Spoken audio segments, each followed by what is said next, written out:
దేవుని వాక్యమును ధ్యానం చేసుకుందాం. మత్తయి సువార్త 22వ అధ్యాయము 30వ వచన భాగము నుండి 33వ వచన భాగం వరకు చదువుకుందాం. పునరుద్ధానమందు ఎవరినూ పెళ్లి చేసుకొనరు, పెండ్లికి ఇయ్యబడరు. వారు పరలోకమందున్న దూతల వలె ఉందరు. మృతుల పునరుద్ధానమును గూర్చి నేను అబ్రహాము దేవుడను, ఇస్సాకు దేవుడను, యాకోబు దేవుడనై ఉన్నానని దేవుడు మీతో చెప్పిన మాట మీరు చదవలేదా? ఆయన సజీవులకే దేవుడు గాని మృతులకు దేవుడు కాడని వారితో చెప్పెను. జనులది విని ఆయన బోధకు ఆశ్చర్యపడిరి. ప్రార్థన చేసుకుందాం. పరిశుద్ధ తండ్రి, దయగలిగిన దేవా, మహోన్నతుడా, సర్వశక్తిమంతుడా, సర్వాధికారి, సర్వకృపానిధియగు ప్రభువా, నీ కృపాసనం ఎదుట సాగిలపడిన యెరూషలేము ప్రార్థనా మందిరమునకు అనుగ్రహింపబడిన ప్రతి ఆత్మను బట్టి నీకు కృతజ్ఞతాస్తుతులు చెల్లించుకొనుచు నీ బోధకు నీ ప్రజలను అప్పగించుకొనుచు ఉండగా, నీ ప్రజలైనటువంటి వారితో నీ వాక్యమును ప్రభువా పరిశుద్ధాత్మ ద్వారా మీరే బోధింపచేయండి. అలా ఇదిగో బోధించినది మేము కాదు, బోధించినది నీవే. మా మంచి బోధకుడవు, సద్బోధకుడవుగా మా మధ్యన మీరు నిలిచి నీ బోధకు మేము చెవియొగ్గి ఆలకించు వరముగా నీ బోధను మేము అనుసరించి నడుచుకునడానికి శక్తి కలిగినటువంటి సంఘముగా నీ వాక్యమందలి విశ్వాసము చేత నీ సంఘాన్ని మీరు భద్రపరిచి ముద్రించుమని నీవు వాగ్దానము చేసిన నిత్య జీవము కొరకై నీ సంఘాన్ని మీరే నడిపించి సమస్త మహిమ ఘనత ప్రభావములను మీరే పొందుకునిమని నజరేయుడైన యేసుక్రీస్తు పరిశుద్ధ నామములో అడిగి ప్రార్థించి పొందియున్నాము తండ్రి, ఆమేన్. దేవుని నామమునకు స్తోత్రములు. ప్రభువైన యేసుక్రీస్తు నామములో చేరుకుని వచ్చిన సంఘమంతటికి వందనాలు తెలియచేస్తూ ఉన్నాం. మనము చదువుకునేటువంటి లేఖన భాగము మత్తయి సువార్త 22వ అధ్యాయము 30వ వచన భాగము నుండి 33వ వచన భాగం వరకు చదువుకునేనాం. ఇవి ఎవరు మాట్లాడినటువంటి మాటలు అంటే కనుక మన రక్షకుడు, మన ప్రభువైన యేసుక్రీస్తు మాట్లాడుతున్నటువంటి మాటలు.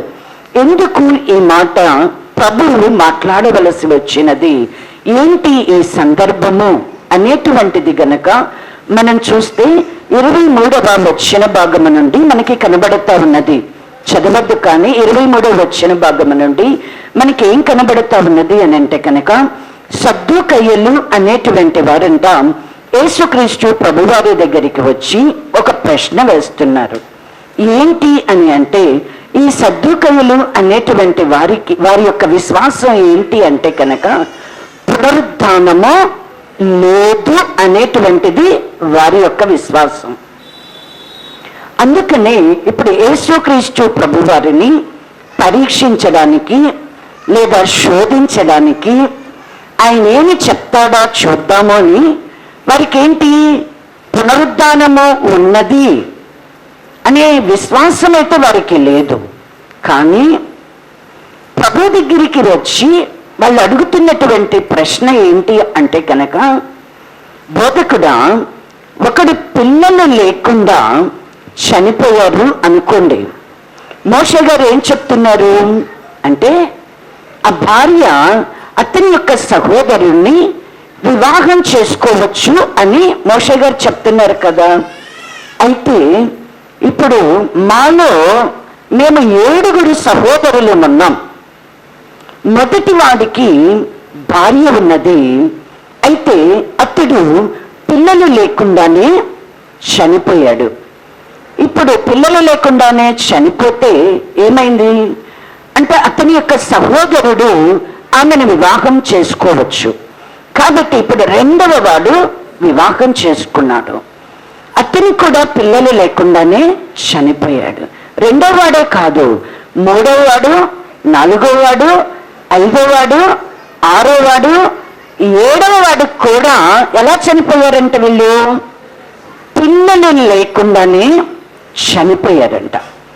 అయితే ఇప్పుడు ఈ మాలో 7 సహోదరులు ఉన్నాం. ఇప్పుడు 7 కూడా భార్యలు ఎంతమంది? ఒక్కటే, మొదటి వాడు చేసుకున్న భార్యే. అయితే ఇప్పుడు 7 కూడా పిల్లలు లేకుండానే చనిపోయారు. అయితే ఇప్పుడు పునరుద్ధానములో ఇప్పుడు ఈ భార్య ఎవరికి భార్య అవుతుంది? 7 వాళ్ళు అడుగుతున్నటువంటి ప్రశ్న. 7 కదా భర్తలు, భార్య ఎంత? ఒక్కటే. కాబట్టి పునరుద్ధానంలో ఎక్కడ అంటే పునరుద్ధానంలో ఎవరికి భార్యగా ఉంటది ఆమె అని వాళ్ళు అడుగుతున్నారు. అడుగుతుంటే యేసుక్రీస్తు ప్రభువారు ఏం చెప్తున్నారు అని అంటే కనుక 29వ వచ్చిన భాగంలో అంటున్నాడు, లేఖనాలను గాని దేవుని శక్తిని గాని మీరు ఎరగక మీరు పొరబడుచున్నారు.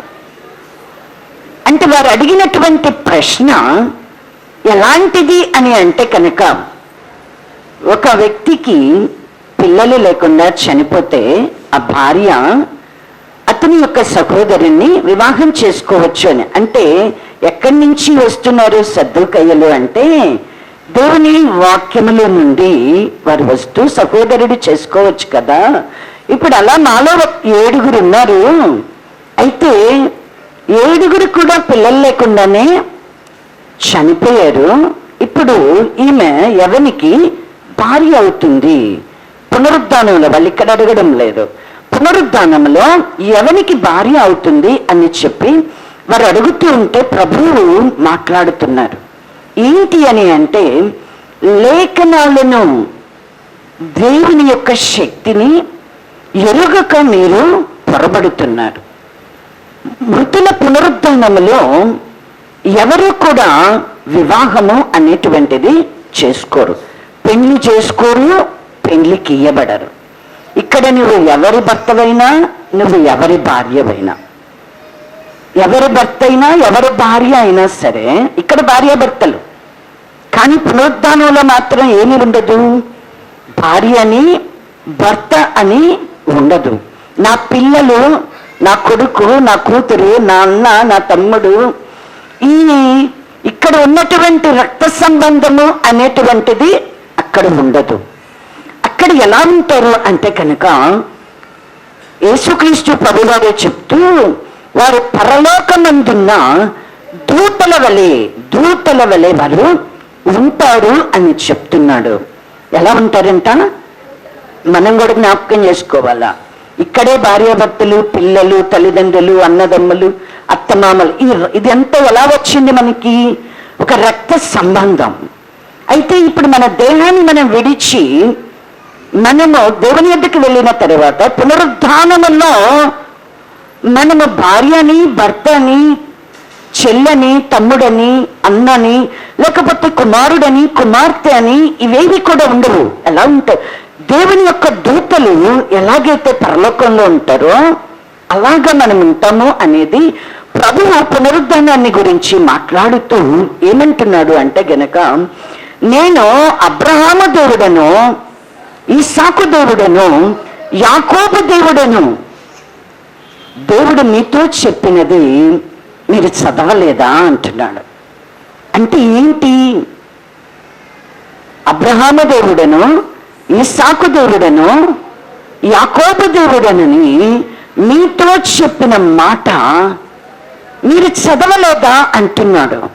అంటే ఏంటి? ఇక్కడ దాని గురించి కూడా ఇంకా పూర్తిగా వివరిస్తూ అంటున్నాడు, ఆయన సజీవులకే దేవుడు గాని మృతులకు దేవుడు కాడని వారితో చెప్పాను.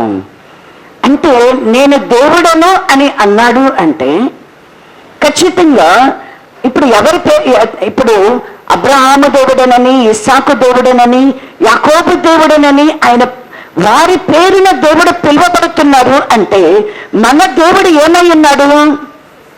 ఆయన సజీవుడైన దేవుడై ఉన్నాడు. కాబట్టి ఇప్పుడు ఆయన ప్రజలైనటువంటి వారు కూడా ఆయనతో ఏమై ఉంటారు? సజీవులైనటువంటి వారుగా ఉంటారు. అందుకనే ఇక్కడ ఈ ప్రభువు ఏం చెప్తున్నారు అంటే ఆయన సజీవులకే దేవుడు గాని మృతులకు దేవుడు కాడు. యేసుక్రీస్తు ప్రభువారు ఎవరికి దేవుడంట? సజీవులైనటువంటి వారికే దేవుడు. సజీవులు అని అంటే ఇప్పుడు మనము భూమి మీద బ్రతికినంత కాలము కూడా మనం ఎలాంటి వాళ్ళము? మనల్ని గురించి కూడా లేఖనాల్లో కూడా ఏమని వ్రాయబడుతూ ఉన్నదంటే సజీవులు అనే వ్రాయబడుతూ ఉన్నది. సజీవులమనే వ్రాయబడుతూ ఉన్నది. ఎందుకంటే మనకి తండ్రి అయిన దేవుడు ఇజ్రాయేలు ప్రజలతో కూడా మాట్లాడుతూ ధర్మశాస్త్రాన్ని మోషే గారికి అనుగ్రహింపజేస్తూ ఒక మాట అంటాడు. ఏంటి అంటే సజీవులకు మీకే నేను చెప్పుచున్నాను అంటున్నాడు. అంటే బ్రతికి ఉండడము అనేటువంటిది, ఇంకా మనము ప్రాణముతోనే ఉండడము అనేది ఏమైంది అంటే కనుక సజీవులము అనే మనం పిలువబడతాం. రెండవదిగా సజీవులు అంటే దేవుని యొక్క వాక్యములో ఏమి ఉన్నది అంటే గనక మృతుల పునరుద్ధానములో మృతుల లోకానికి పాతాళమునకు అప్పగింపబడక ఎవరైతే పరలోకములోనికి ప్రవేశిస్తారో ప్రభుతో కూడా జీవించడానికి, అటువంటి వారిని ఏమని వాక్యము తెలియచేస్తుంది అంటే సజీవులు అని చెప్తాను. ప్రభుతో జీవించే వాళ్ళు కూడా ఏమై ఉన్నారు? సజీవులై ఉన్నారు. అయితే ఇక్కడ మనము ఈ ప్రభు బలలోనికి సమీపించే మనము దేనిని గురించి ఇక్కడ దేనిని గురించి ప్రభు మాట్లాడుతున్నాడు అంటే మృతుల పునరుద్ధానముని గురించి మాట్లాడుతున్నాడు. అంటే ఆయన ఎవరికి దేవుడు అంటే గనక సజీవులకే దేవుడవున్నాడంట. ఆయన ఎవరికి? సజీవులకే దేవుడవున్నాడు. కాబట్టి ఇప్పుడు మనకి అబ్రహాము, ఇస్సాకు, యాకోబుల దేవుడను అని ఆయన తన గూర్చి తను చెప్పుకున్నాడు అని అంటే ఖచ్చితంగా ఏమి ఉందని అర్థం కావాలా? మృతుల పునరుద్ధానము ఉన్నది. అబ్రహాము, ఇస్సాకు, యాకోబులు చనిపోయినని కూడా వారు మరలా తిరిగి ఏమవుతారు? లేపబడతారు. వారు ఏమైనారు? మృతి చెందినను వారు సజీవులే, వారు తిరిగి లేపబడతారు. కనుకనే ఏమని చెప్తున్నాడు? అబ్రహాము దేవుడను, ఇస్సాకు దేవుడను, యాకోబు దేవుడను అని ఆయన తన్ను గూర్చి తాను చెప్తున్నాడు. ఇప్పుడు ఆయన సజీవులకే దేవుడు అంటున్నాడు, మృతులకి దేవుడు అంటే పాతాళమునకు అప్పగించబడినట్టు. పాతాళానికి అధిపతి ఎవరు అంటేనంట మృత్యు అంట. ఎవరు? పాతాళాన్ని ఏలుబడి చేసేది ఏంటి? మృత్యువు, మరణము ఏలుబడి చేస్తుంది. అయితే ఇప్పుడు మనము దేని కొరకు పిలువబడ్డాము? ప్రభుతో ఉండడం కొరకు మనము పిలువబడినాడు. సజీవుడైనటువంటి దేవునితో మనము సజీవులముగా జీవించుట కొరకు మనం పిలువబడ్డాం. మన దేవుని గురించి రాయబడి ఉన్నది కదా, చూడండి. ప్రకటన గ్రంథము త్వరగా నా మాటలను మరి ముగిస్తాను. ప్రకటన గ్రంథము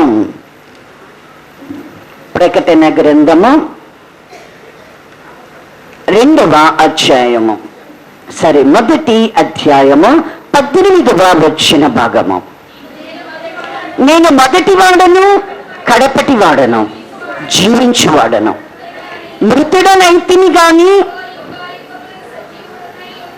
యుగాయుగములు సజీవుడనై ఉన్నాను. చాలమ్మా. ఏమంటున్నాడు? ప్రభువుని గూర్చి ఏమని వ్రాయబడుతూ ఉన్నది? ప్రభువు తాను ఏమై ఉన్నాడు? తన గూర్చి తానే చెప్పినటువంటి మాట భక్తుడైనటువంటి యోహాను గారు ఏం చెప్తున్నాడు అంటే నేను మొదటి వాడను, కడపటి వాడను, జీవించువాడను, మృతుడనైతిని కానీ యుగముల వరకు సజీవుడను అంటున్నాడు. సజీవుడను అంటే మనకి దేవుని గురించి చెప్పుకునేటప్పుడు జీవము కలిగిన దేవుడు అని చెప్పుకుంటాం, ఆయన నిత్య జీవమై ఉన్నాడు అని చెప్పుకుంటాం. ఇక్కడ సజీవుడైన దేవుడు అంటే నేను సజీవుడను అని ఆయన చెప్తున్నాడు. అంటే ఎందుకు ఇక్కడ మొదటేమో జీవించువాడను అన్నాడు, రెండవ నారు ఏం చెప్తున్నాడు? సజీవుడను అంటున్నాడు. అంటే ఏంటి? ఆయన మృతుడయ్యాడు కానీ తిరిగి ఆయన లేపబడ్డాడు. నేను మృతి పొందితిని కానీ తిరిగి లేపబడ్డాను. నేను యుగములు నేను సజీవుడను అంటున్నాడు. అంటే ఇప్పుడు సజీవులకే ఆయన దేవుడు అంటే అందరము మనము మృతి పొందుతాం, కానీ అందరం మృతి పొందుతాం, కానీ పిలువబడినటువంటి మనమును మృతి పొంది తిరిగి లేపబడి ఎవరైతే పునరుద్ధానములో ఉంటారో అటువంటి వారిని దేవుని వాక్యం ఏమంటూ ఉన్నది అంటే గనక సజీవులు. సజీవులు జీవించుట అంటే దేవుడు ఎలాంటి దేవుడు? మన దేవుడు అంటే ఆయన నిరంతరము జీవించే దేవుడు, ఆయన నిత్య జీవమై ఉన్నాడు, ఆయన జీవించే దేవుడు అని ఆయన గురించి రాయబడుతూ ఉన్నది. అయితే ఇక్కడ సజీవుడను అంటే యేసుక్రీస్తు ప్రభువారే చెప్తున్నాడు, నేను మృతుడనైతిని కానీ యుగముల వరకు సజీవుడను. యోబు గారు కూడా చూడండి, యోబు గ్రంథము 19వ అధ్యాయము, యోబు గ్రంథము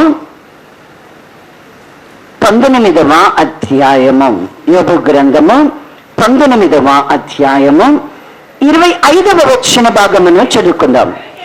అయితే నా విమోచకుడు సజీవుడనియు తరువాత ఆయన భూమి మీద నిలిచిననియు నేను ఎరుగుదును. ఈలాగు నా చర్మము చీకిపోయిన తరువాత శరీరముతో నేను దేవుని చూచెదను. యోబు గారికి కూడా దేవుని గూర్చి ప్రభువుని గూర్చి ఏం చెప్తున్నాడు? నా విమోచకుడు సజీవుడని తరువాత ఆయన భూమి మీద నిలిచినని నేను అంటే ఆయన యేసుక్రీస్తు ప్రభువారు ఈ లోకంలోనికి రానై ఉన్నారు. ఆయన మృతి పొంది తిరిగి ఆయన మరలా లేపబడతాడు అనేటువంటి సంగతి ఎవరు ఎరిగి ఉన్నారు? యోబు గారు కూడా గ్రహించారు. ఆయన అంటున్నాడు నా విమోచకుడు. ఎలాగైతే దావీదు గారు అంటున్నాడు, నీ పరిశుద్ధిని కుళ్ళు పట్టనీయవు అని పునరుద్ధానముని గురించి ఎలాగైతే దావీదు గారు ప్రవచిస్తున్నారో, ఇక్కడ యోబు గారు కూడా ఏమంటున్నాడు? నా విమోచకుడు సజీవుడు తరువాత ఆయన భూమి మీద నిలుచునని. ఈలాగ నా చర్మము చీకిపోయిన తర్వాత శరీరముతో నేను ఆయనను చూచేదను అంటున్నా. శరీరముతో అంటే ఏంటంట? శరీరము లేనివాడనే. ఎలా చూస్తానంటున్నాడు ప్రభువుని? శరీరము లేనివాడనే. ఇప్పుడు మన ఈ రక్త మాంసములు ఏవి కూడా దేవుని రాజ్యాన్ని స్వతంత్రించుకోవు. దేవుని దూతలలాగా ఆయన యొక్క మహిమను మనము ధరించుకుని ఆత్మగా ఎక్కడుంటాము? పరలోకములో ఉంటాం. కాబట్టి దానిని గురించి ఇక్కడ యోబు గారు కూడా నా విమోచకుడు సజీవుడు అని చెప్తున్నాడు. అలాగే యేసుక్రీస్తు ప్రభువారు తన శిష్యులైనటువంటి వారితో మరి ఆయన సంచరించేటువంటి కాలములు ప్రభువును ఒక ప్రశ్న వేస్తున్నాడు. ఏమని? నేను ఎవరని అనుకుంటున్నారు అంటే కొంతమంది ప్రవక్త అనుకుంటున్నాడు, కొంతమంది ఏమో ఏలియా అనుకుంటున్నారని శిష్యులు సమాధానం. అయితే మీరు నన్ను గూర్చి ఏమనుకుంటున్నారు అంటే పేతురు గారు లేచి ఏం చెప్తున్నారు? సజీవుడగు దేవుని కుమారుడైన క్రీస్తుని అని చెప్తున్నారు. అంటే దేవుని యొక్క ప్రత్యక్షత అనేటువంటిది, దేవుడు ఏమై ఉన్నాడు అనేది మనము గ్రహించగలిగితే మన పక్షముగా దేవుడు ఎలాగున నిలిచి ఉన్నాడు మనము గనుక గ్రహించగలిగితే వారి యొక్క నోటన ఎప్పుడు కూడా ఎలాంటి మాట వస్తుంది దేవుని గురించి చెప్పడానికి? ఆయన సజీవుడు. యుగముల వరకు ఆయన ఏమై ఉన్నాడు? సజీవుడు. మృతుడనైతిని కానీ యుగముల వరకు సజీవుడను అని చెప్తున్నాడు. ఇప్పుడు ఆ దేవుడు ఎవరికి దేవుడంట? ఎవరికి దేవుడు? ఆయన మృతులకు దేవుడు కాదు. ఎవరికి? సజీవులకే ఆయన దేవుడై ఉన్నాడంట. ఇప్పుడు ఆ యేసుక్రీస్తు ప్రభువారిని మృతుని గెలిచి లేచినటువంటి ప్రభువునందు మనము విశ్వాసముంచి ఆయన యొద్దకు మనం వచ్చాం. ఇప్పుడు మనము సజీవులము అని మనము విశ్వసిస్తున్నామా? సజీవులముగా ఆయనను మనము దేవునిగా కలిగి ఉన్నామా? లేక ఇంకా మనల్ని మరణము అనేటువంటిది ఏలుబడి చేస్తూ ఉన్నదా? మృత్యువు మనల్ని ఏలుబడి చేస్తూ ఉన్నదా? ఎవరు మనకి దేవుడు? ఆయనైతే సజీవులకే దేవుడు, మృతులకు దేవుడు కాదు. ఇది యేసుక్రీస్తు ప్రభువారే చెప్తున్నటువంటి మాట. సజీవులు అని అంటే వారు ఎలా ఉంటారు? సజీవులు అంటే వారు ఎలా ఉంటారు? ఎలా ఉంటారు? దేవుని యొక్క లేఖనములో కనుక మనం చూసినట్లయితే చూడండి, రోమాపత్రిక 6వ అధ్యాయము, రోమాపత్రిక 6వ అధ్యాయము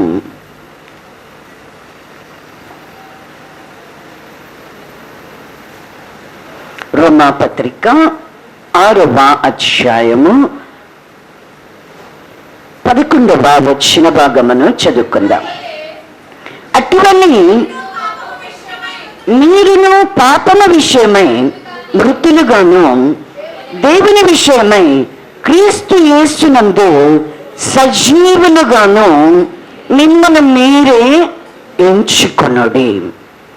పౌలు గారు రోమా సంఘముతో చెప్తూ, యేసుక్రీస్తులోనికి బాప్తిసం మనం పొందాము అంటే మనము ఎవరము అని అంటే కనుక సజీవులం.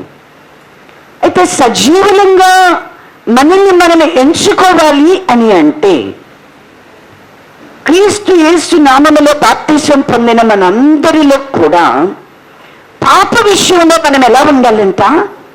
మృతులమై ఉండాల. పాప విషయంలో మనము మృతులమై ఉంటేనే మనము క్రీస్తు యేసునందు సజీవులమై ఉన్నాం.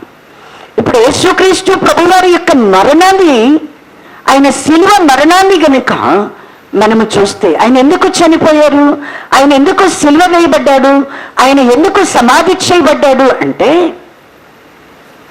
దేవుడు నరుని కలుగచేసినప్పుడు దేవుని యొక్క స్వరూపములో నరుణ్ణి కలుగచేశాడు.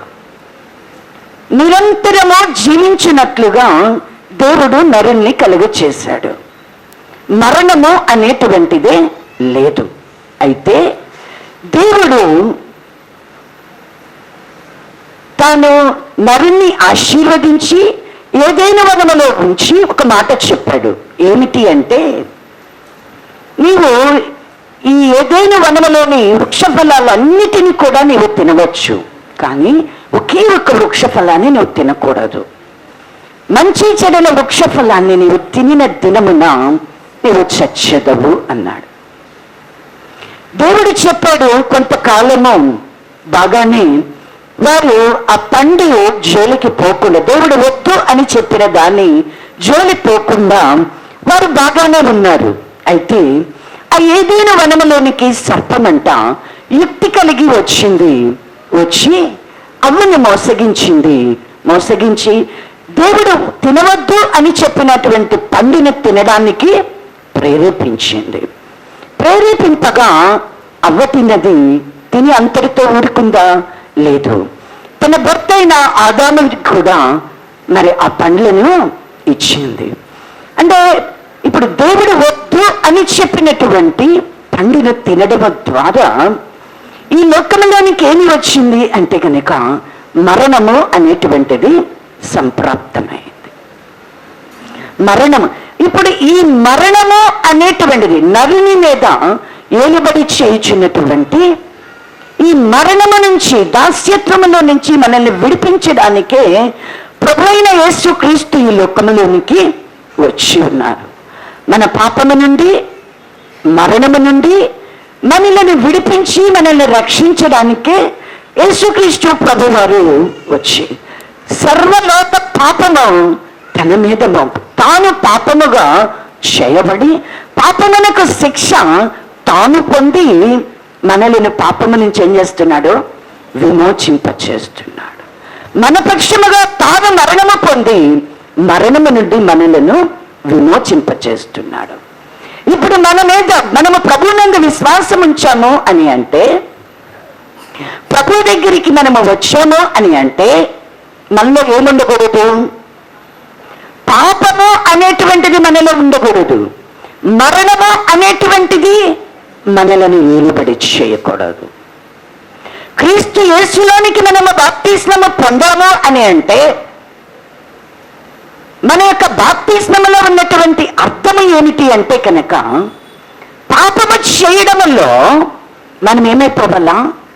మృతులమవ్వాలా. మనము క్రీస్తు యేసునందు మనము సజీవులముగా లేపబడాల. ప్రభు మన కోసం చనిపోయాడు. ప్రభు మనల్ని జీవింపచేయుట కొరకు తిరిగి లేచాడు. ఇదే బాప్తిస్మములో ఉన్నటువంటి అర్థము. మనము ప్రభువునందు బాప్తిస్మములు పొంది మనం గనుక ఇంకా పాపానికి దాస్యులముగా ఉన్నాము అని అంటే మనము సజీవులమని అనుకున్న దేవుడు మాత్రం మనల్ని సజీవులుగా ఎంచాడు. ఆయన మనకి దేవుడు ఉన్నాడు. పాపముల విషయంలో ఎవరైతే మృతి పొందుతారో, అందుకని చూడండి ఎఫెసీయులకు రాసినటువంటి పత్రికలో కూడా, ఎఫెసీయులకు రాసిన పత్రిక 2వ అధ్యాయము, ఎఫెసీయులకు రాసిన పత్రిక 2వ అధ్యాయము 1 వచ్చిన భాగమును చదువుకున్నాం. మీ అపరాధముల చేతను పాపముల చేతను మీరు చచ్చిన వారై ఉండగా ఆయన మిమ్మల్ని క్రీస్తుతో కూడా బ్రతికించెను. ఇప్పుడు ఎలా మనం సజీవులమయ్యాము అంటే మన అపరాధముల చేత మనం చనిపోయినటువంటి వారు. ఇప్పుడు క్రీస్తుతో కూడా మనం ఏమైపోయాం? సజీవులం. మనము క్రీస్తుతో కూడా మనల్ని జీవింపచేస్తూ ఉన్నాడు. ఇదే 2వ అధ్యాయము 5వ వచ్చిన భాగంలో కనుక మనం చూసినట్లయితే, మనము మన అపరాధముల చేత చచ్చిన వారమై ఉండినప్పుడు సైతము మన ఎడల చూపిన తన మహాప్రేమ చేత మనలను క్రీస్తుతో కూడా బ్రతికించెను. ఎలా మనల్ని బ్రతికిస్తున్నాడంట? ఎలా మనల్ని బ్రతికిస్తూ ఉన్నాడు? క్రీస్తుతో కూడా మనం ఏమవుతున్నాం? బ్రతుకుతూ ఉన్నాం. క్రీస్తుతో కూడా మనము జీవించేటువంటి వాళ్ళంగా ఉన్నాం. కాబట్టి నీవు పాపముల విషయంలో కనుక మృతుడవైతే, ఇక నీవు పాపము చేయకుండానట్లుగా, పాపానికి నీవు దాస్యుడవ కాకుండానట్లుగా నీ ప్రాణాత్మ శరీరములోని కనుక నీ దేవునికి నీవు సమర్పించుకున్నట్లయితే ఖచ్చితంగా నీవు ఏమి ఎంచుకోవాలి? నిన్ను నీవు క్రీస్తునందు సజీవుడవని ఎంచుకోవాలి అంటున్నాడు. అయితే బాప్తిసం పొంది నేను పాపము చేయను ప్రభువా అని మనం ఒప్పుకొని నేను సజీవుడను అని అంటే మనము సజీవులమేనా? ఎంచుకుంటే సరిపోతుందా? మనము పాపము చేయకుండా ఉండేటట్లుగా మన దేహముని కూడా ఏం చేయాలా అంటే దేవునికి సమర్పణ చేయాలా, పరిశుద్ధపరచబడడానికి. ఇది రోమా పత్రికలో పౌలు గారే చెప్తూ ఆయన అంటున్నాడు, 13వ వచ్చిన భాగమును 12 నుంచి చదవండి. కాబట్టి శరీర దురాశలకు లోబడినట్లుగా చావునకు లోనైన మీ శరీరమందు పాపమును ఏలనీయకుడి, మరియు మీ అవయములను దుర్నీతి సాధనములుగా పాపమునకు అప్పగింపకుడి. అయితే మృతులలో నుండి సజీవులం అనుకొని మిమ్మల్ని మీరే దేవునికి అప్పగించుకున్నది. మీ అవయములను నీతి సాధనములుగా దేవునికి అప్పగించుడి. ఏం చేయాలంట? పాపముల విషయంలో మనం మృతులమైతే శరీర సంబంధమైనటువంటి దురాశలకు మనము లోబడకుండా ఉండేటట్లు, చావునకు లోనైనటువంటి ఈ శరీరమందు పాపము అనేటువంటిది ఏలుబడి చేయకుండా ఉండేటట్లుగా మన యొక్క అవయవాలనంట దుర్నీతికి సాధనాలుగా మనము అప్పగించకూడదు. ఎలా మనము దేనికి మనమేమో పాపముల విషయంలో కనుక మనం మృతులమైతే మృతులలో నుండి మనము సజీవులం అనుకోవాలి. పాపము నీలో చనిపోతే నువ్వేంటి? మృతులలో నుండి నీవు సజీవుడవు, లేపబడుతున్నావు. పాపము నీలో చావకుండా, శరీర సంబంధమైన దురాశలు నీలో చావకుండా నేను సజీవుడను అని అనుకొనడానికి లేదు. చావునికి లోనైనటువంటి ఈ శరీరములోనంట పాపం అనేది ఏలుబడి చేయకుండా దీనిని దుర్నీతికి సాధనాలుగా మనము అప్పగించకూడదు. దేవునికి పరిశుద్ధత కొరకై అంట నీతి సాధనముగా మనం ఏం చేయాలా? ఈ దేహాన్ని, ఈ దేహములో ఉన్న అవయవాలన్నిటినీ కూడా మనము సమర్పించాలి.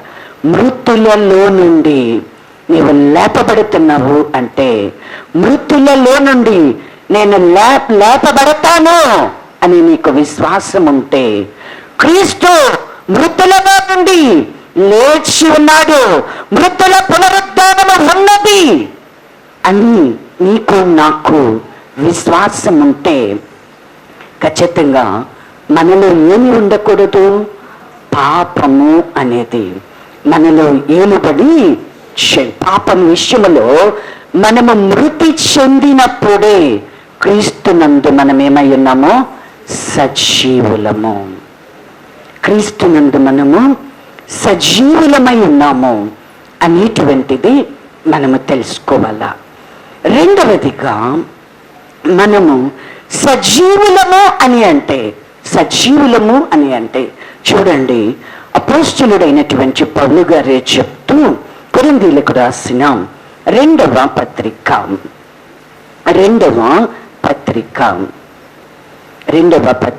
4వ అధ్యాయము 10వ వచన భాగమును చదువుకుందాం. యేసు యొక్క జీవము మా శరీరమందు ప్రత్యక్షపరచబడుటకై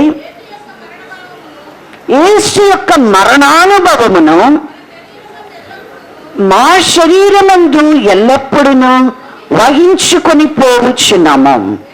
ఏలయనగా యేసు యొక్క జీవము కూడా మా మధ్య శరీరమునందు ప్రత్యక్షపరచబడినట్లు సజీవులమైన మేము ఎల్లప్పుడూ యేసు నిమిత్తము మరణమునకు అప్పగింపబడుతున్నాము. ఏమంటున్నాడు ఇక్కడ పౌలు గారు? యేసు యొక్క జీవము అనేటువంటిది మన మర్త్య శరీరములో, అంటే నశించిపోయేటువంటి ఈ శరీరములో ప్రత్యక్షపరచబడాలి అని అంటే సజీవులమైనటువంటి మనమంట ఎల్లప్పుడూ కూడా యేసు నిమిత్తము మరణానికి మనల్ని మనము అప్పగించుకోవాల. అంటే పాప విషయంలో మనం మృతులం అవ్వాలా? క్రీస్తునందు మనము సజీవులమని మనం ఎంచుకోవాలి అని అంటే సత్యము విషయములో క్రీస్తులోని జీవము అనేటువంటిది మనలో ప్రత్యక్షపరచబడాలి అని అంటే కనుక మనము ఎల్లప్పుడూ ఏమవ్వాలా? క్రీస్తునందు మనం మరణానుభవములోనికి, అంటే ప్రభునందు మనం మరణము అనేటువంటిది అప్పగించుకోవాల. మరణానికి మనల్ని మనము, నేను బ్రతికినా నేను మరణించినా ఎవరి కొరకు? క్రీస్తు కొరకే. క్రీస్తు కొరకే. మరణం వస్తే మనం భయపడకూడదు. మరణం వస్తే మనం భయపడే వారిలాగా ఉండకూడదు. ఎలా ఉండాలి మనము అంటే, మరణానికి మనం భయపడకూడదు. ఎవరైనా క్రీస్తుని గుర్చిన సువార్తను ప్రకటించుటలోనే కానీ, క్రీస్తుని గుర్చినటువంటి సాక్ష్యం ఇచ్చుటలోనే కానీ, ఏ విధమైనటువంటి శ్రమానుభవము ఎదురైనప్పటికీ, ఏ విధమైనటువంటి అవమానము, నిందలు అనేటువంటివి ఎదురైనా, అది మరణమే వచ్చినా కూడా దానికి భయపడకూడదంట. మరణానికి మనల్ని మనం ఏం చేయాలా? ఏ దినానికి ఆ దినం మనల్ని మనము అప్పగించుకోవాలి. కానీ పాపానికి మాత్రం మనం దాసులం కాకూడదు. పాపానికి మాత్రం మన శరీర అవయవాలని అప్పగించుకోకూడదు. ఒకవేళ భోజనము లేదా, మనము లేమిలో ఉన్నామా, మనము అన్న వస్త్రములు లేని వారముగా ఉన్నామా, దరిద్రతలో ఉన్నామా, మోసము చేసి లేకపోతే అబద్ధము చెప్పి మన కడుపుని నింపుకోవడం కన్నా కూడా ప్రభు కోసం ఏం చేయాలా? చనిపోవడానికి కూడా సిద్ధంగా ఉండాలి. ప్రభు కోసం చనిపోవడానికి కూడా సిద్ధంగా ఉండాలి. ప్రభు కోసం మనం ఏమి చేయడానికైనా సరే, అంటే సత్యము నిమిత్తమై, క్రీస్తు నిమిత్తమై మనం ఏమి చేయడానికైనా, సాక్ష్యము చెప్పడానికి, మేలు చేయడానికే. కానీ చూడండి, ఎలాగా సత్యము నిమిత్తమై నిలిచినప్పుడు మరణం వస్తే ఎలా ఉన్నారు? చనిపోయిన వారు. అపోస్తలులైనటువంటి వారు ఒక్క యోహాను గారు తప్ప మిగిలిన వారు ఎలా చనిపోయారు? హతసాక్షులుగా చనిపోయారు. హతసాక్షులుగా వారు చనిపోయారు. అంటే మరణం వస్తే వారు వెనుకకు తీయలేదు. సిలువను గూర్చి వారు సాక్ష్యం ఇవ్వడానికి, సువార్తను ప్రకటించడానికి వారు ఎంత మాత్రమో వెనుకకు ఎవరి కోసం వారు జీవించాలనుకుంటున్నారు అంటే, వారు ప్రభు కొరికే జీవించాలనుకుంటున్నారు. అందుకని చూడండి, రోమాపత్రిక 14వ అధ్యాయము, రోమాపత్రిక 14వ అధ్యాయము 7వ వచ్చిన భాగమును చదువుకుందాం. మనలో ఎవడునో తన కోసమే బ్రతుకుడు, ఎవడునో తన కోసమే చనిపోడు. మనము బ్రతికినను ప్రభు కోసమే బ్రతుకుచున్నాము, చనిపోయినను ప్రభు కోసమే చనిపోవచ్చున్నాము. కాబట్టి మనము బ్రతికినను చనిపోయినను ప్రభువారమైనాము. తాను మృతులకును సజీవులకును ప్రభువైండుటకు ఇందు నిమిత్తమే కదా క్రీస్తు చనిపోయి మరలా బ్రతికెను. ఇక్కడ పౌలు గారు ఏం చెప్తున్నారు అంటే, మనలో ఎవరు కూడా తన కోసమో తానే బ్రతకడు. ఇప్పుడు మనం ఎలా బ్రతుకుతున్నాం? ఎవరి కోసం బ్రతుకుతున్నాం? క్రీస్తు కోసం మనం బ్రతుకుతున్నామా? మన కోసం ఏమి చేసినా మన బ్రతుకులో ఏమి ఉంటుంది అంటే, మన కోసం మనమే బ్రతుకుతాం. కానీ ఎవరిని కూడా ఇతరుల కోసం బ్రతకాలి అనేటువంటిది ఉండడం. ఒకవేళ మేమైనా సరే, ఎందుకు ఈ మాట చెప్తున్నాను, పరిపూర్ణముగా కొందరికంటే కొంత ఎక్కువగా ప్రభు వాక్యాన్ని చెప్పే విషయంలో కానీ, ప్రభు పరిచర్యను నెరవేర్చే విషయంలో కానీ, ప్రభు కొరకు ఏదైనా సమర్పణ చేసే విషయంలో కానీ, కొంతవరకు కొంతమంది కంటే మేము ఎక్కువగా ఉండవచ్చేమో. కానీ క్రీస్తుతో మనం కనుక చూసాము అంటే, క్రీస్తునందు మనము అందరము జీవించాలి అని అంటే, ఈ సమర్పణ మాకు కూడా సరిపోదు. నేను కూడా ఎంతవరకు బతుకుతున్నాం క్రీస్తు కొరకు అంటే కొంత మట్టుకే. మరలా తిరిగి నాలో కూడా ఏమి ఉంటుంది అంటే, ఎక్కడ నేను అనేటువంటిది నాలో వస్తుందో, స్వార్థము అనేటువంటిది ఎక్కడ నాలో, స్వప్రయోజనం అనేటువంటిది ఎక్కడ నాలో వస్తుందో అక్కడ ప్రభువు ఉండడం, అక్కడ ప్రభువుతో మనముండం. మన కొరకు తిరిగి లేచిన ప్రభు కొరకు జీవించే విశ్వాసం ఉంటుంది చూసారా, అది కావాలా. ప్రభుత్వం ఉండాలి అంటే సజీవులకే ఆయన దేవుడు అంటున్నాడు. అంటే ఇక్కడ ఇంకొక మాట మీకు కనబడింది. వెంటనే మీరు చదవగానే మీకు డౌట్ రావచ్చు. ఎవరికన్నా వచ్చిందా? వచ్చిన వాళ్ళు చేయొద్దండి. ప్రభు చెప్పిన మాటకి ఇది వ్యతిరేకమైనటువంటి మాట. ఎలా వ్యతిరేకమైన మాట కాదు, అది కేవలం అక్షరార్థముగా మాత్రమే ఉన్నది. ఎంతమందికి ఈ మాటని మీరు చూశారు? చెప్పాలా? ప్రభువు మూలవాక్యంలో ఏం చెప్పాడు? నేను సజీవులకే దేవుడనని. ఇక్కడ ఏం చెప్తున్నాడు పౌలు గారు? మృతులకును. మరి చదివారా? విన్నారా? మరి ఏమనుకున్నారు? ఏం పౌలు గారు ఇలా చెప్పారు అనుకుంటున్నారా? కాంట్రవర్సీ అనుకుంటున్నారా? ఏం కాంట్రవర్సీ లేదు. అందుకే చక్కగా చెప్పాడు, ఎవడినో తన కోసము తానే బ్రతకడు, ఎవడినో తన కోసమే తాను చనిపోడు.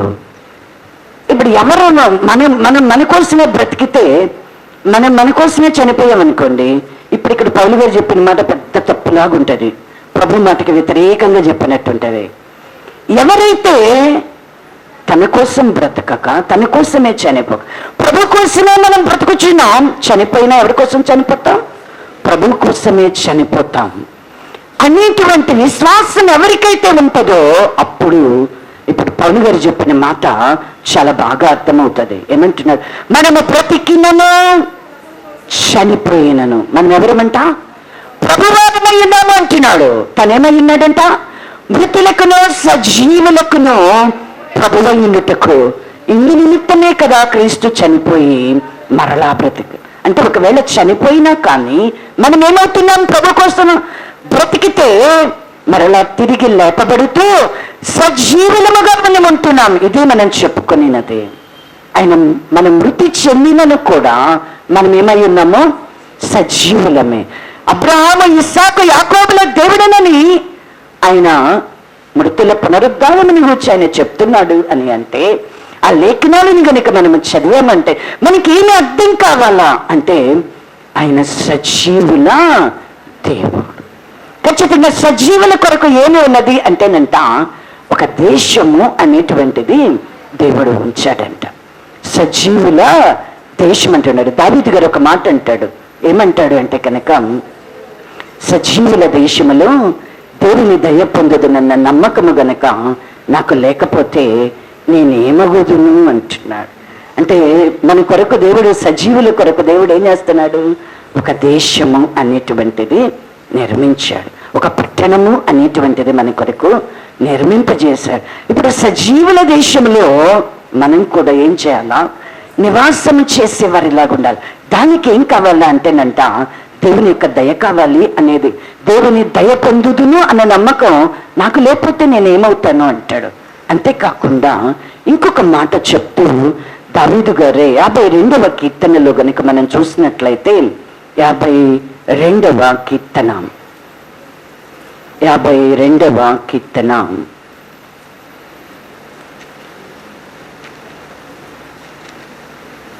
52వ కీర్తన 5వ వచ్చిన భాగమును చదువు. కావున దేవుడు సదాకాలము నిన్ను అణగగొట్టును, నిన్ను పట్టుకుని ఆయన నీ గుడారములో నుండి నిన్ను పెళ్లగించును, సజీవుల దేశములో నుండి నిన్ను నిర్మూలము చేయను. దావీదు గారు 26వ కీర్తనలో అనుకుంటాను, సజీవుల దేశములో దేవుని యొక్క దయ పొందుదు నన్ను నమ్మకము నాకు లేకపోతే నేనేమైపోదును అంటున్నాడు. చూడండి, ఈ 27వ కీర్తన 27వ కీర్తన 13వ వచ్చిన భాగం. చాలమ్మా, వద్దొద్దు. ఇక్కడ ఎందుకు ఈ మాట దావీదు గారు చెప్తున్నారు అంటే, ఆయనకి అనేకమైనటువంటి శ్రమలు అనేటువంటివి కలిగి ఉన్నాయి. అబద్ధాలు చెప్పేవారు, క్రూరమైనటువంటి క్రూరత్వాన్ని వెళ్ళగెక్కేటువంటి వారు, ఎందరో అబద్ధికులైనటువంటి వారు, మోసము చేసేవారు, మోసకరమైనటువంటి నాలుకలను కలిగి మాట్లాడేటువంటి వారు. ఈ దావీదు గారికి విరోధంగా నిలిచి ఉన్నటువంటి బలాత్కారులైనటువంటి అక్రమమైనటువంటి మనుషులను బట్టి ఆయనకున్నటువంటి ఒకే ఒక్క నమ్మకం ఏంటంటే సజీవుల దేశం. ఇక్కడ ఎంత శ్రమను నేను అనుభవించినా సరే, ఇక్కడ ఎన్ని బాధలను నేను పొందిన, ఎందరు నాకు విరోధముగా లేచినా సరే, నన్ను గూర్చి ఎంతమంది అబద్ధ సాక్ష్యాలు చెప్పినా, క్రూరత్వాన్ని ఎంతగా వెళ్ళగక్కినా సరే, దావీదు గారికి ఉన్నటువంటి ఒక నమ్మకం ఏంటి అంటే సజీవుల దేశములో దేవుని యొక్క దయను పొందుతాను అనేటువంటి నమ్మిక లేకపోతే నేనేమైపోతాను అంటున్నాడు. అంటే ఆయనకున్న ధైర్యం, ఆయనకున్నటువంటి విశ్వాసం, ఆయన చేసేటువంటి ప్రార్థన ఆయనకేం కలుగ చేస్తూ ఉందంటే నిప్పరాన్ని కలుగ చేసుకుంటూ వస్తూ ఉన్నది. చూడండి, ఆయన అంటాడు కదా, యెహోవా కొరకు కనిపెట్టుకొని ఉండండి, ధైర్యం తెచ్చుకొని నిప్పరంగా ఉండండి, యెహోవా కొరకే కనిపెట్టుకోమంటున్నాడు. అంటే ఎంత శ్రమ నీకు రావచ్చు ఈ లోకంలో, ఎన్ని ఇబ్బందులైనా నీకు ఈ లోకంలో కలగవచ్చు, ఎంతగా నేను గురించి చెడ్డగానైనా మాట్లాడి ఉండొచ్చు. నువ్వు ప్రభు కొరకు జీవించాలనేటువంటి, నీ కొరకు మృతి పొంది తిరిగి లేచిన ప్రభు కొరకు జీవించాలనేటువంటి ఆశ నీలో ఉంటే, నేను బ్రతికినా ప్రభు కొరకే, చనిపోయినా ప్రభు కొరకే అని విశ్వాసం కనుక నీలో ఉన్నప్పుడు శత్రువు ఏం చేస్తుంది అంటే నీ మీద యుద్ధం చేస్తుంది. నీకు అనేకమైనటువంటి శ్రమలు, యుద్ధాలు, పోరాటాలు అనేటువంటివి కలుగుతూ ఉంటాయి. ఆటంకాలు, అభ్యంతరాలు అనేటువంటివి నీకు కలుగుతూ ఉంటాయి. ప్రభు కొరకు నీవు జీవించకుండా. అయితే వాటన్నిటిలో కూడా నీకు ఎలాంటి విశ్వాసం ఉండాలా అంటే, నేనిక్కడ ఏమి పొందుకున్నా పొందుకోకపోయినా, నన్ను గూర్చి ఎంతమంది ఎంత చెడ్డగా మాట్లాడినా, నాకు ఉండాల్సినటువంటి విశ్వాసం ఏంటి? సజీవుల దేశంలో దేవుని యొక్క దయను నేను పొందుతాను. ఈ నమ్మకం కనుక మనలో ఉంటే ఏ శ్రమ కూడా అది మనల్ని ఏం చేయలేదు. ఒకవేళ మనం మరణించినా కానీ ఎక్కడుంటాము? ప్రభువు దగ్గర ఉంటాం. ఎక్కడుంటాం? ప్రభువుతో ఉంటాం. ప్రభుత్వం ఉంటాం. భక్తులైనటువంటి వారు, విశ్వసించిన వారు, సత్యమ పక్షముగా నిలిచినటువంటి వారు మరణించిన వారి కుటుంబాలు ధైర్యముగా ఉన్నాయి అంటే, వారు ప్రభువుని గురించి సాక్ష్యం ఇస్తున్నారు అంటే, దేనిని బట్టి వారు ఎక్కడికి వెళ్ళారని నమ్ముతున్నారు? వారు ప్రభువు దగ్గరికి వెళ్ళారని నమ్ముతున్నారు. కాబట్టి వారు ఎలా ఉన్నారు? ధైర్యముగా ఉంటారు, వారు నిప్పడముగా ఉంటారు, దేవుని కొరకి వారు కనిపెట్టుకునే వారికి ఉంటారు. మనకి మరి ఇటువంటి విశ్వాసం ఉన్నదా? ఇక్కడ 52వ అధ్యాయంలోనేమో ఏం చెప్తున్నాడు దావీదు గారు అని అంటే, సజీవుల దేశములో నుండి నిన్ను నిర్మూలము చే. ఎవరిని గురించి మాట్లాడుతున్నాడు అంటే, మోసము చేసే వారిని కూర్చి. మనలో గనక మోసం ఉంది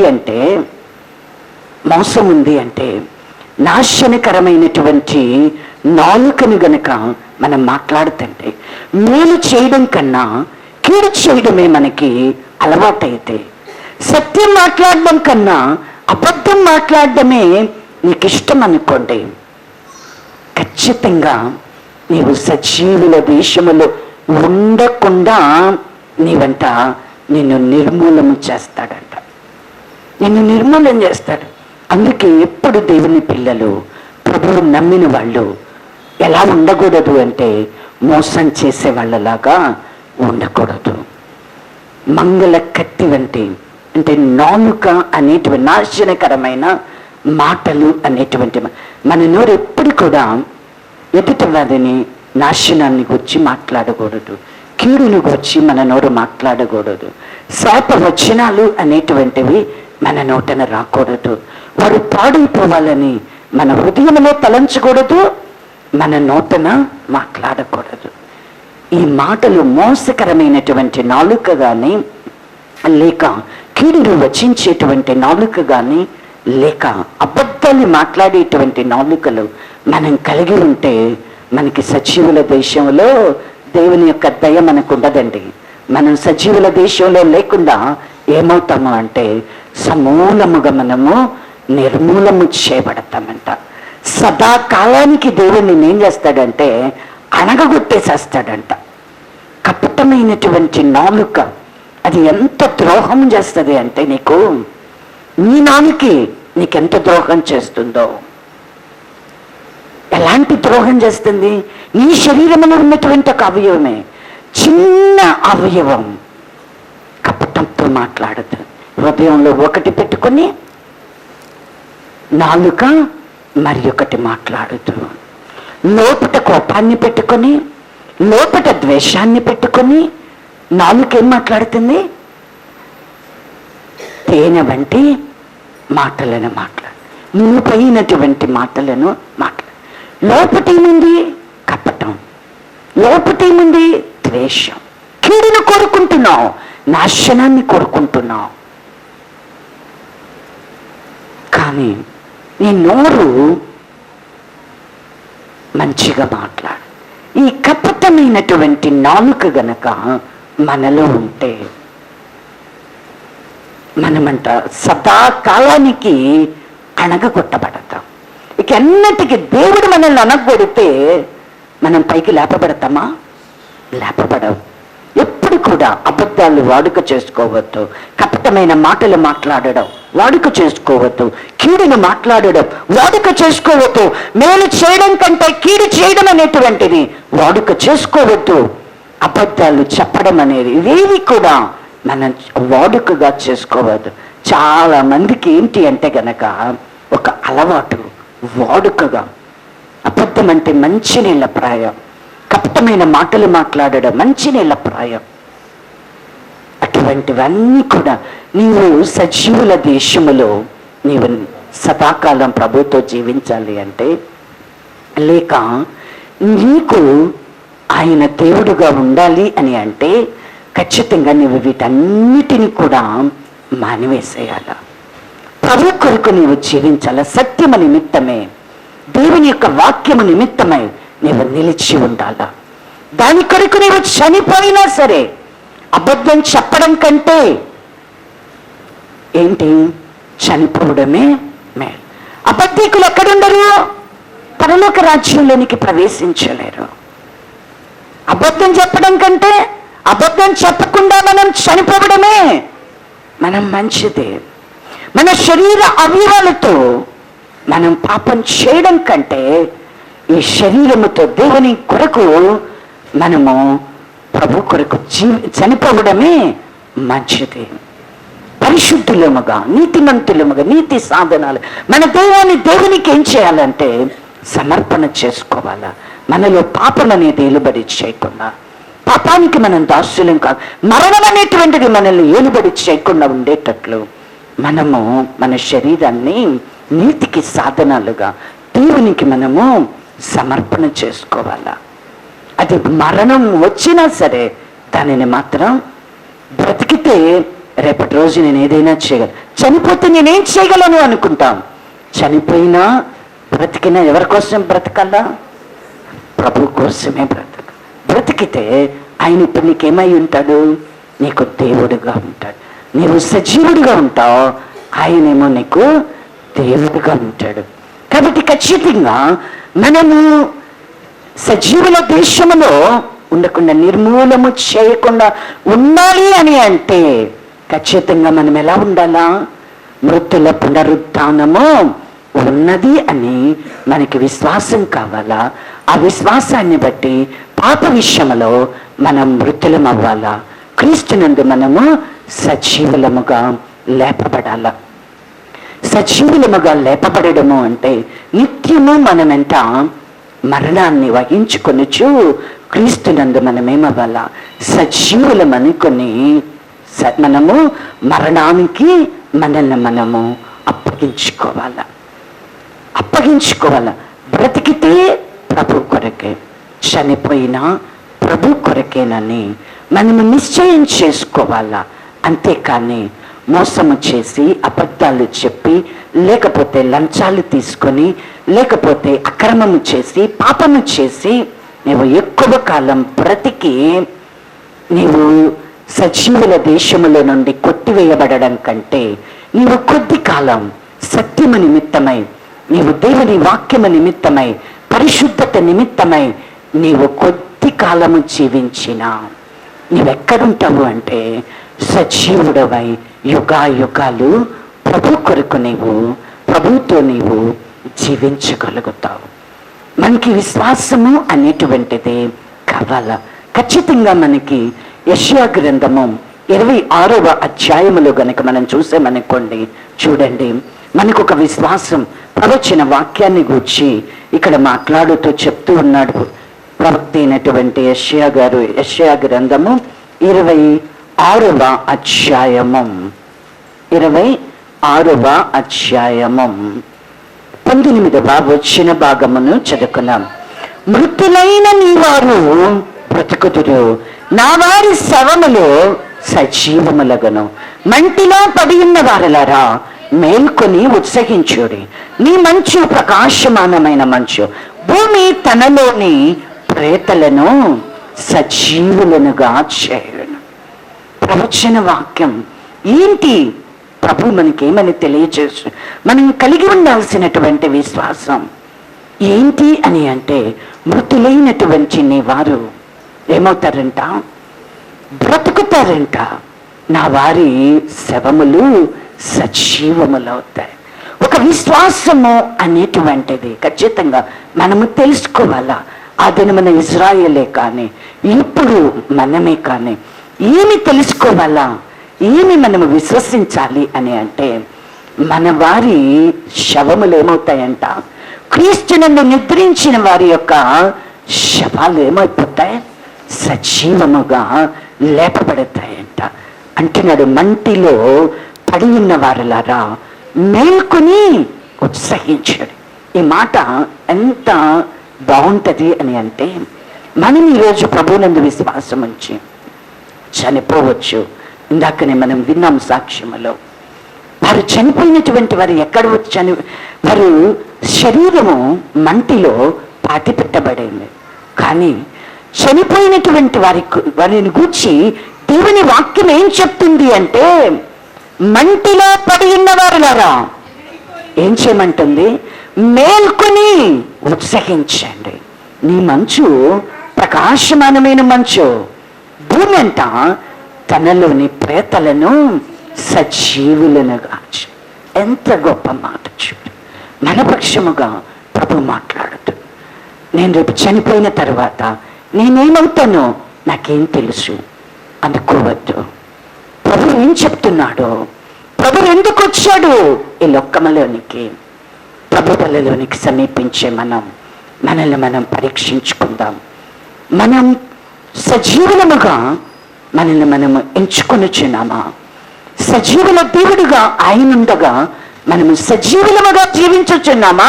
మృతులైనటువంటి వారముగా ఈ లోకములో మనము జీవించుచున్నామా? ఎలా ఉన్నాం? మనల్ని ఎవరు ఏలుబడి చేస్తున్నారు? మనకి దేవుడు ఎవరు? మనల్ని మనం పరిశీలన చేసుకున్నాం. ఆయనైతే సజీవులకే దేవుడు. మరి నీవు ఆ సజీవుల దేవుడిని సజీవుడుగా నీవు కలిగి ఉన్నావా, లేక మృతుడను అనుకుంటున్నావా? నేను మృతుడను అని అనుకుంటున్నావా? నేను రేపు చనిపోతాను నాకేం తెలుసు అనుకుంటున్నావా? అలా అనుకొని నువ్వు ప్రభు శరీరాన్ని, ప్రభు రక్తాన్ని తీసుకున్నావు అంటే అది వ్యర్థమైపోతుంది. చూడండి, దేవుని వాక్యము చెప్తుంది, నా శరీరము తిని నా రక్తము త్రాగువాడే నిత్య జీవము గలవాడు, అంత్య దినమున నేను వానిని లేపదను. ఏం చెప్తున్నాడు? నా శరీరము తిని నా రక్తము త్రాగు. ఈ దినమున ఆయన శరీరం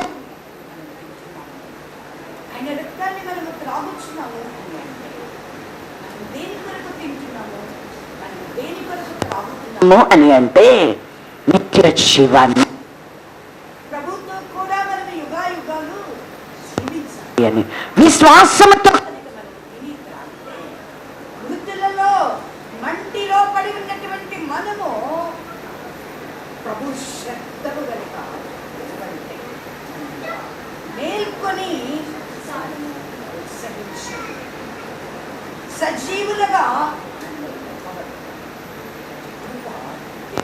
గానికి దయచేయునుగాక. ఆమేన్. ప్రార్థన చేసుకుందాం.